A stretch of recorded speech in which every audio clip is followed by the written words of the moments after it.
Kamusta mga squad? Samahan niyo ako sa isang araw ng pagiging full-time daddy. Alam nyo, hindi biro maging asawa at kasabay maging isang ama.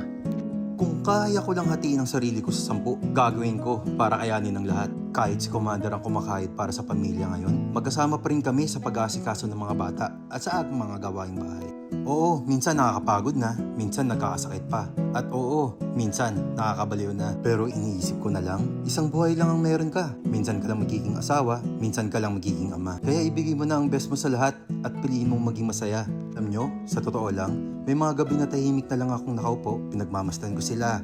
Lahat habang mahimbing na natutulog. Sinasabi ko sa sarili ko, Lord, salamat kahit pagod, kahit kulang ako minsan, nandito pa rin ako para sa kanila. Kasi darating ang araw, lalaki sila, may kanya-kanyang buhay. At baka hindi na ako kasing importante tulad na ngayon sa kanila. Kaya habang hawak ko pa ang pagkakataon, yayakapin ko, alagaan ko at mamahalin ko sila ng buong puso. At kung minsan pakiramdam mo, sumusuko ka na, isipin mo ulit ang dahilan kung bakit ka lumalaban.